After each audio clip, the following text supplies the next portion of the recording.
Hello viewers, আসসালামু আলাইকুম। Zero to advance English free hand writing এর একটি চমৎকার এপিসোডে আপনাদেরকে স্বাগত জানাচ্ছি। আমি এম রুবেল রানা। কি আছে আজকের এপিসোডে দেখলেই আপনার মাথা ঘুরে যাবে প্রথমে, কিন্তু মাথা ঘোরা যাবে না। একটু খেয়াল করেন এখানে কি আছে। একটা বিশাল বড় বাক্য আছে। না, এটা প্যারাগ্রাফ না। আরে ভাই বলছি তো, এটা প্যারাগ্রাফ না, এটা এসেও না, এটা একটা বাক্য। জি, একটা বাক্য কত বড় হতে পারে। এত লং সেন্টেন্স কখন দরকার সেই গল্প না হয় আরেকদিন করব। এখন আসল গল্পে আসি, যে এই বাংলা বাক্যটিকে আপনাকে বলা হয়েছে ট্রান্সলেট ইনটু ইংলিশ। আপনি কি করবেন? বাক্যে কি আছে আমরা একটু দেখে নেই, তারপর আমরা ধীরে ধীরে পার্ট বাই পার্ট এই পুরো বাক্যটাকে অনুবাদ করব। আপনার ইংলিশ ফ্রি হ্যান্ড রাইটিং স্কিলকে সমৃদ্ধ করতে আজই সংগ্রহ করুন zero to advanced English free hand writing বইটি, written by M. Rubel Rana and published by ENG Learning. চলুন আগে আমরা দেখে নেই বাক্যে কি আছে। পর্যাপ্ত নীতিমালার ও সঠিক কর্ম পরিকল্পনার অভাব, দক্ষ জনশক্তির অভাব, প্রযুক্তিগত জ্ঞানের অভাব, সম্পদের পরিমাণ ও মূল্য সম্পর্কে সঠিক তথ্যের অভাব, মেরিন রিসোর্স ভিত্তিক পর্যাপ্ত গবেষণার অনুপস্থিতি এবং গবেষণা কার্যক্রম সম্পাদনের জন্য গবেষণা জাহাজ না থাকাই হলো বাংলাদেশে সমুদ্র অর্থনীতির প্রধান চ্যালেঞ্জ সমূহ। এই সেন্টেন্সটা আপনাকে ট্রান্সলেট করতে হবে। কি করবেন? যখন দেখবেন একটা বেশ লং একটা সেন্টেন্স আপনার সামনে দেওয়া হয়েছে, তা সেই ক্ষেত্রে আপনার ওই বাক্যের বিভিন্ন বাক্যাংশগুলোকে ভাগ করে করে চিন্তা করতে হবে। আমরা যদি এই বাক্যটাকে প্রাথমিকভাবে চিন্তা করি যে আমি এটার সাবজেক্ট ভার্ব অবজেক্ট কিভাবে খুঁজবো, যেমন ছোটবেলা থেকে একটা বাক্য পড়ে আসছে যে আমি ভাত খাই, অনুবাদ মানেই আমি ভাত খাই। আরে ভাই, তুই পাউরুটি খা, তুই বার্গার খা, পিৎজা খা, ফল খা, ভাতই কেন খাইতে হবে? যাই হোক, এই আমি ভাত খাই এই বাক্যে কিন্তু সহজে আপনি সাবজেক্ট খুঁজে পাচ্ছেন আমি, আর ভার্ব হলো খাই, অবজেক্ট হচ্ছে কি ভাত। কিন্তু যখন বাক্য এরকম বড় হয়ে যায় তখন আপনার জন্য একটু বিপদ হয়ে যায় যে আপনি এই বাক্যের সাবজেক্ট ভার্ব অবজেক্ট কিভাবে খুঁজে বের করবেন। একটা কৌশল শিখে নেন। একটা বাক্য যত লং হোক, যত দীর্ঘ হোক, আপনার প্রথম কাজ হলো বাক্যের ভার্ব খুঁজে বের করা। এই বাক্যের ভার্ব কোনটা? এই বাক্যের ভার্ব শব্দটি হলো, এই হলো শব্দটি ভার্ব। ধরেন আপনি কিছু জানেন না, কোনো সমস্যা নেই, সহজ করে বলি, একটা ভার্বের আগে যা থাকে পুরোটাই বাক্যের সাবজেক্ট, ভার্বের পরে যা থাকে পুরোটাই বাক্যের অবজেক্ট। এই সাধারণ ধারণাটুকু তো আপনার আছে, তাই না? ভার্বের আগে যা থাকে পুরোটাই বাক্যের সাবজেক্ট, আর ভার্বের পরে যা থাকে পুরোটাই বাক্যের কি অবজেক্ট। এই ধারণাটুকু দিয়েই কিন্তু আপনি এই বাক্য ট্রান্সলেট করতে পারবেন। হ্যাঁ, এখানেও তাই। এই হলোর আগে যা আছে পুরোটাই হচ্ছে বাক্যের সাবজেক্ট, আর হলোর পরে যা আছে পুরোটাই বাক্যের অবজেক্ট। কি বলবেন? কমপ্লিমেন্ট। বুঝতে পারছি, কিন্তু অনুবাদ করার সময় এত কাহিনী না করে কোনটা কমপ্লিমেন্ট কোনটা অবজেক্ট, এর মধ্যে ডিফারেন্স কি, এইসব মাথার মধ্যে ঝামেলা না নিয়ে সহজ করে চিন্তা করবেন। ভার্বের আগেরটা সাবজেক্ট, ভার্বের পরেরটা অবজেক্ট। তবে এই ক্ষেত্রে একটা মজার বিষয় হলো, এই যে হলোর ইংলিশ কি? Amidst R be verb.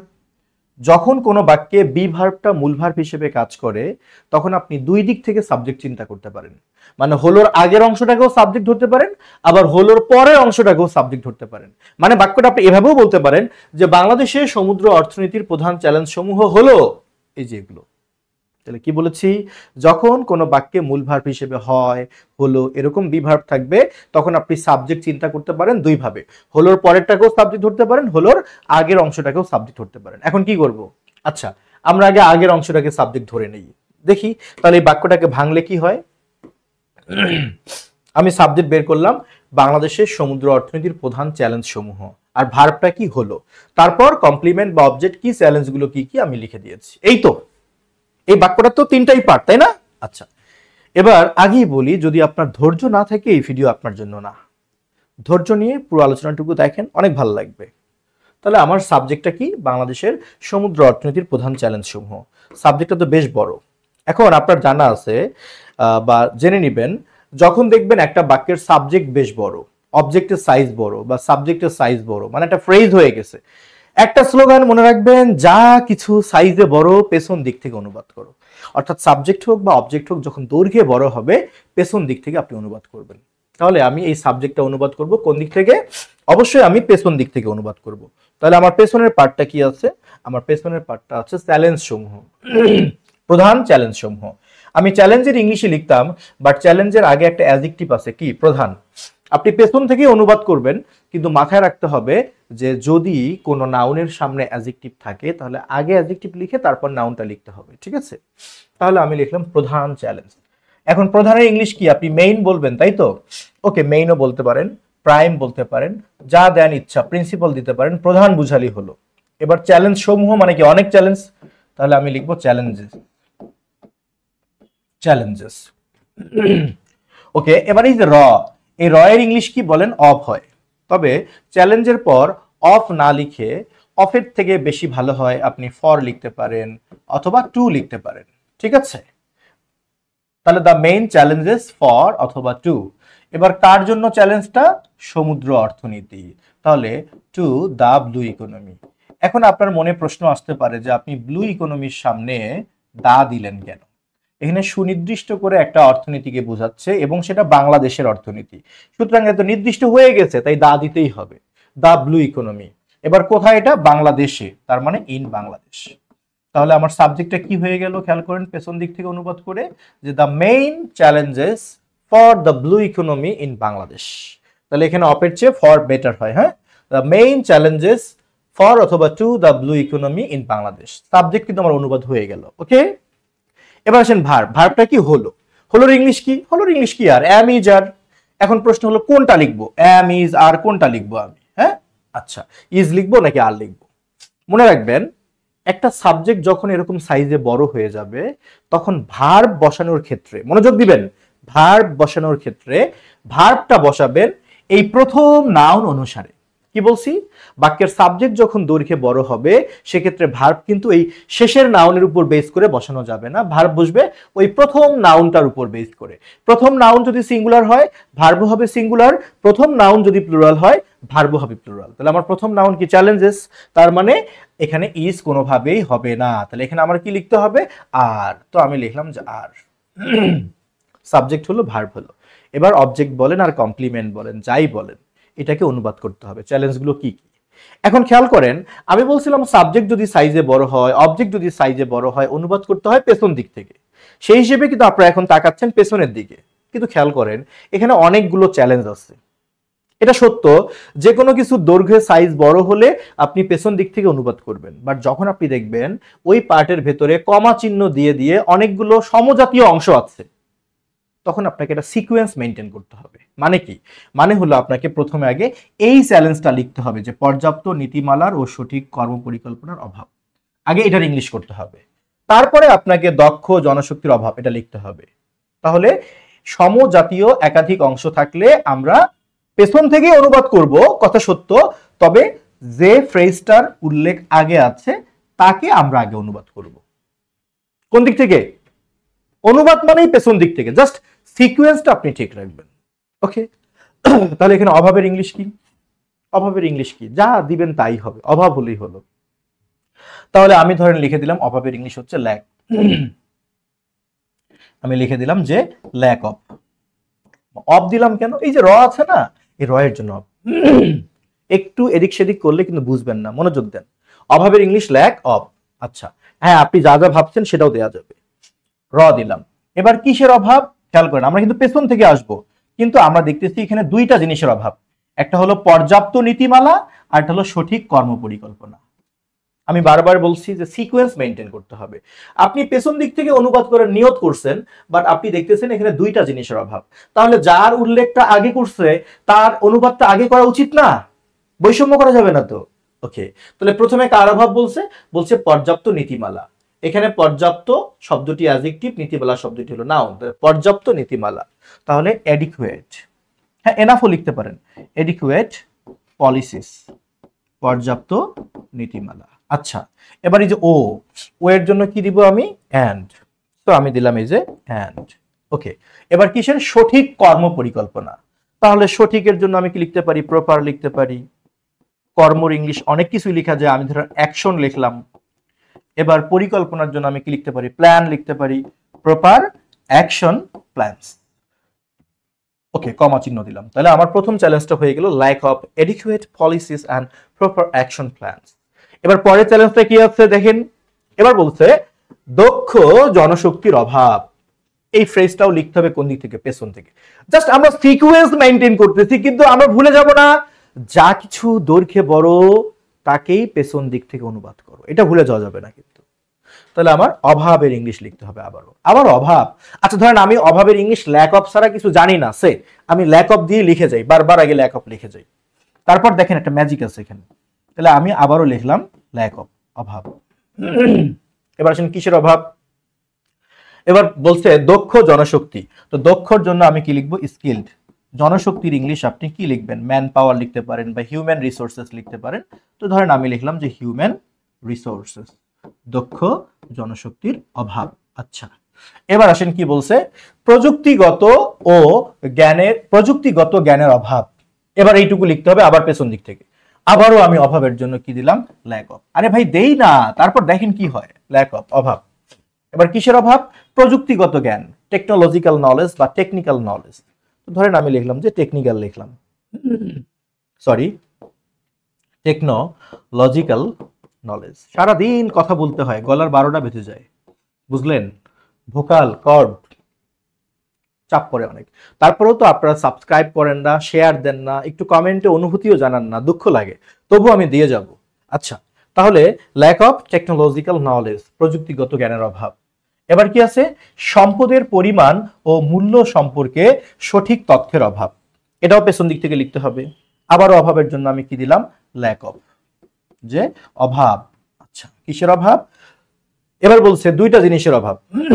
আগে বলছে সঠিক তথ্য, পেছন থেকে কিন্তু আমরা আসবো, অভাবের ইংলিশ হয়েছে, এবার সঠিক তথ্য। সঠিক তথ্যের ইংলিশ কি, সঠিক তথ্য অ্যাকিউরেট বা প্রপার। প্রপারটা একবার লিখলাম, অ্যাকিউরেট ইনফরমেশন, খেয়াল করে যান, ইনফরমেশন। এবার বলছে সম্পর্কে, মানে অ্যাবাউট বা রিগার্ডিং, অ্যাবাউট অথবা রিগার্ডিং, সম্পর্কে। ওকে এবার কি সম্পর্কে আসেন, কি সম্পর্কে, দুইটা জিনিস সম্পর্কে, একটা হলো সম্পদের পরিমাণ আর একটা হলো মূল্য। তাহলে আগে পরিমাণের কথা বলছে, তাহলে পরিমাণের ইংলিশটা আগে লিখতে হবে। তাহলে দা পরিমাণ, অ্যামাউন্ট বা কোয়ান্টিটি। আচ্ছা কোয়ান্টিটি, পরিমাণ। অ্যান্ড কি বলছে, মূল্য, ভ্যালু অফ রিসোর্সেস, সম্পদের পরিমাণ ও মূল্যের অভাব, সম্পর্কে তথ্যের অভাব। ওকে এটা হয়ে গেল। এরপরে কি বলছে, মনোযোগ দিবেন, আপনাদের কিন্তু মনোযোগ কমে যাচ্ছে। মেরিন রিসোর্স ভিত্তিক পর্যাপ্ত গবেষণার অনুপস্থিতি, এইটা তাই তো। এবার অভাব বলেনি, বলছে অনুপস্থিতি। ওকে ফাইন, আমরা অনুপস্থিতির ইংলিশ দিয়ে দিলাম যে অ্যাবসেন্স, অ্যাবসেন্স অনুপস্থিতি। আচ্ছা অ্যাবসেন্স অনুপস্থিতি। এবার এই যে র এর জন্য কি আসবে, অফ। আচ্ছা কিসের অনুপস্থিতি, পর্যাপ্ত গবেষণা, পেছন থেকে আসবো, তাহলে পর্যাপ্ত। তো আমি লিখে দিলাম যে এডিকুয়েট বা রিকোয়ার্ড বা এনাফ। এডিকুয়েটটা একবার লিখছি, এখন ধরেন আমি লিখলাম যে এনাফ, পর্যাপ্ত। এবার কি বলছে, গবেষণা, তাহলে রিসার্চ, RESEARCH। আচ্ছা পর্যাপ্ত গবেষণা। আচ্ছা এবার আসেন কেমন ধরনের গবেষণা, মেরিন রিসোর্স ভিত্তিক, ঠিক আছে। তাহলে বেসড অন মেরিন রিসোর্সেস, ভিত্তিকের জন্য কি লিখবো, বেসড, বেসড এর পরে কি বসে, অন। এবার মেরিন রিসোর্সকে আমরা ইংলিশে লিখবো যে মেরিন রিসোর্সেস। মনোযোগ দেন, অনেক ভালো লাগবে। আরেকবার বুঝাই, অনুপস্থিতির ইংলিশ কি দিলাম, অ্যাবসেন্স। রয়ের জন্য অফ, পর্যাপ্ত গবেষণার জন্য এনাফ রিসার্চ। এবার ভিত্তিকের জন্য বেসড অন, এবার মেরিন রিসোর্সের জন্য মেরিন রিসোর্সেস, নানা রকম সম্পদ তাই রিসোর্সেস করেছি। আচ্ছা এবার বলতে এবং। আচ্ছা এই যে এবং, এবং এর জন্য কি দিলাম যে অ্যান্ড। কি বলছে দেখেন, গবেষণা কার্যক্রম সম্পাদনের জন্য গবেষণা জাহাজ না থাকা, এটাও পেছন দিক থেকে লিখতে হবে, না থাকা। না থাকার ইংলিশ কি, এটাও তো একটা অভাব, না থাকাও তো একটা কি অভাব। তাহলে আমি এখানে অভাবের জন্য ধরেন আবার দিলাম যে হ্যাভিং নো না লিখে আমি শর্টেজ অফ বা স্ক্যারসিটি অফ লিখতে পারি। তো আমি দিলাম যে স্ক্যারসিটি। হ্যাঁ আপনি না থাকার জন্য হ্যাভিং নো লিখতেও পারেন। তো স্ক্যারসিটি বললেও করুণ অবস্থা বোঝায়, নাই স্ক্যারসিটি অফ। আচ্ছা কিসের অভাব, এবার বলেন হচ্ছে যে গবেষণা জাহাজ।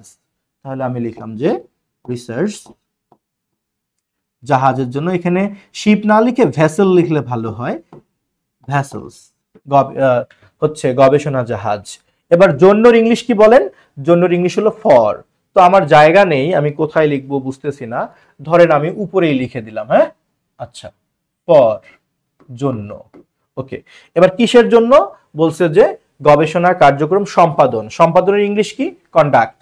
তাহলে এখানে কন্ডাক্ট না হয়ে কি হবে? কন্ডাক্টিং। কেন? কারণ টু বাদে অন্য প্রিপোজিশনের পর ভার্ব থাকলে আইএনজি হয়। এবার গবেষণা কার্যক্রম তাহলে হলো রিসার্চ অ্যাকশন বা অ্যাক্টিভিটিস। খেয়াল করছেন? আমরা সাবজেক্ট নিয়েছি, ভার্ব নিয়েছি, অবজেক্ট বা কমপ্লিমেন্ট নিয়েছি, সবই ঠিক আছে। এখন যদি আমরা এই বারবার ল্যাক অফ না লিখে এগুলোর পরিবর্তে একটু ভ্যারিয়েশন আনতে পারি তাহলে কিন্তু খুব সুন্দর হয়। আপনি বারবার ল্যাক অফ লিখলেও এটা যে ভুল হয়েছে এটা কেউ বলতে পারবে না, বাট ভিন্নতা নিয়ে আসতে পারলে ভালো হয়। তো চলেন চেষ্টা করি। এখানে ল্যাক অফ দিয়েছি আমি, তাহলে পরেরটাতে আমি ল্যাক না লিখে কি লিখি? আমি লিখলাম যে শর্টেজ অফ, শর্টেজ অফ। তারপরে স্কিলড হিউম্যান রিসোর্সেস, তারপর আবারও আছে ল্যাক অফ টেকনোলজিক্যাল নলেজ, মানে প্রযুক্তিগত জ্ঞানের অভাব। তাহলে এখানে আমি ল্যাক না দিয়ে আমি দিলাম যে ইনএডিকুয়েসি। এডিকুয়েট মানে কি? পর্যাপ্ত। ইনএডিকুয়েট মানে কি? অপর্যাপ্ত। সেই ইনএডিকুয়েট শব্দটা হলো অ্যাডজেক্টিভ, এর নাউন হচ্ছে ইনএডিকুয়েসি। তাহলে অপর্যাপ্ততা, অফ টেকনোলজিক্যাল নলেজ, প্রযুক্তিগত জ্ঞানের অভাব। এবার সম্পদের পরিমাণ ও মূল্য সম্পর্কে সঠিক তথ্যের অভাব। এই যে এখানে আবার ল্যাক অফ, এখানে আমার ল্যাক অফ না দিয়ে আমি একটু ইনসাফিসিয়েন্সি দেই। সাফিসিয়েন্ট মানে কি? পর্যাপ্ত। ইনসাফিসিয়েন্ট মানে কি? অপর্যাপ্ত। তাহলে আমি ইনসাফিসিয়েন্ট এর নাউন দিলাম insufficiency. Insufficiency of accurate information regarding the quantity and value of resources. এরপরে আবার কি আছে বলেন? Absence of. ওকে, ভিন্নতা চলে আসছে। এখন দেখেন আমার কি সুন্দর একটা বাক্য হয়ে গেল। বাক্যটা পড়ে দেখি আমরা। The main challenges for the blue economy in Bangladesh are lack of adequate policies and proper action plans, shortage of skilled human resources, inadequacy of technological knowledge, insufficiency of accurate information regarding the quantity and value of resources, absence of enough research based on marine resources, and scarcity of research vehicles for conducting research activities. হইছে না? এখন আমি কি বলছিলাম যে যখন কোনো বাক্যে বি ভার্বটাই মূল ভার্বের কাজ করে আপনি দুইটা কাজ করতে পারেন। আপনি এই শেষের অংশটাকেও সাবজেক্ট ধরতে পারেন, প্রথমের অংশটাকেও সাবজেক্ট ধরতে পারেন। তার মানে এবার আমরা এই শেষের অংশটাকে সাবজেক্ট ধরে চিন্তা করি কেমন হয়। তখন হবে এরকম, তখন এই বাক্যটা নিশ্চয় এখান থেকে ক্যাপিটাল লেটারে শুরু হবে যে lack of adequate policies and proper action plans, shortage of skilled human resources, inadequacy of technological knowledge, insufficiency of accurate information regarding the quantity and value of resources, absence of enough research based on marine resources, and scarcity of research vessels for conducting research activities. Subject হয়ে গেল। এরপরে verb বলবো যে are the main challenges for or to the blue economy in Bangladesh. আপনার English free hand writing স্কিলকে সমৃদ্ধ করতে আজই সংগ্রহ করুন zero to advanced English free hand writing বইটি, written by M Rubel Rana and published by ENG learning. দুইভাবে হচ্ছে, একটা জিনিস খেয়াল করেছেন? এখন যে অবস্থায় বাক্যটা আছে এটার তুলনায় যদি আমি বড় অংশটাকে সাবজেক্ট ধরি তাহলে বাক্যটা কিন্তু শুনতে আরো ভালো শোনায়। প্রয়োজনে ভিডিওটা আরেকবার প্লে করে শোনেন, দেখবেন শুনতে ভালো শোনাচ্ছে। তাহলে আমার সাবজেক্ট ভার্ব কমপ্লিমেন্ট হয়ে গেল, আমার এই ট্রান্সলেশনটা কিন্তু হয়ে গেল, যেটাকে আমি পুরো বাক্য এখানে লিখে দিয়েছি। তাহলে এতক্ষণ ধরে আমরা যা বুঝে বুঝে লিখলাম ওইটা ছিল লিটারাল ট্রান্সলেশন বা শাব্দিক অনুবাদ। এবার আসেন থিমেটিক ট্রান্সলেশনটা কি। অনেকেই বলে যে ভাবানুবাদটা কি। ভাবানুবাদটা হচ্ছে আপনার বাংলা বাক্যের থিমটাকে বা মূল ঘটনাকে ঠিক রেখে আপনি আপনার মতো করে একটা ইংলিশ সেন্টেন্স লিখবেন। মানে হুবহু প্রতিটা শব্দের ইংলিশ এখানে থাকা জরুরি না, বাট আপনার সেন্টেন্সটা পড়ে যেন মনে হয় উপরের বাংলা বাক্যে যা বলছে তা উল্লেখ করা আছে। যেমন the primary challenges facing Bangladesh marine economy, বাংলাদেশের সমুদ্র অর্থনীতি যে প্রাথমিক চ্যালেঞ্জগুলোর মুখোমুখি ইনক্লুড সেগুলোর মধ্যে যুক্ত আছে inadequate policies and action plans, shortage of skilled human resources, a lack of technical expertise, insufficient data on resource quantity and value, limited research on marine resources, and the unavailability of research vessels for conducting essential studies. এখানে যা আছে এই থিমকে বোঝাচ্ছে। তাহলে আমরা এই ভাবানুবাদ শিখবো কিভাবে? শাব্দিক অনুবাদ আগে দক্ষ হতে হবে, তারপর আপনি নিজেই বুঝবেন যে এই ভাব ঠিক রেখে আমি যেভাবে পারি সেভাবে লিখলেই তো হয়ে যায়। সো এই ছিল শাব্দিক অনুবাদ ভাবানুবাদের মধ্যে পার্থক্য এবং the art of making long sentence. আপনারা অবশ্যই যারা এটা এনজয় করেন তারা এটা শেয়ার করবেন, আপনাদের লিঙ্কটা কপি করে নিয়ে এসে ফেসবুকের টাইমলাইনে আপনারা শেয়ার করে দিয়ে দেবেন, আরো অনেকেই উপকৃত হবে। আপনারা যদি আমাদেরকে বেশি বেশি সাপোর্ট করেন, আপনারা যদি বেশি বেশি আমাকে কোঅপারেট করেন, আমি নিশ্চয়ই আপনাদের জন্য এরকম চমৎকার ভিডিও লেসন এপিসোড নিয়ে আসব। আজকের এই এপিসোড 1 আমি দিয়ে দিলাম একটা পরীক্ষামূলক। যদি এই এপিসোড 1 আপনারা খুব ইতিবাচকভাবে গ্রহণ করেন, যদি এটা অন্তত 50K 50,000 ভিউজ হয়ে যায়, তাহলে আমি নিশ্চয়ই এপিসোড 2, 3, 4, 5 এভাবে 20টি এপিসোড আপনাদেরকে উপহার দিব। তবে আমি প্রথম এপিসোডটি পরীক্ষামূলকভাবে দিচ্ছি আপনাদের রেসপন্স কেমন বোঝার জন্য। সবার জন্য শুভকামনা রইল, সবাই ভালো থাকবেন, and thank you for watching.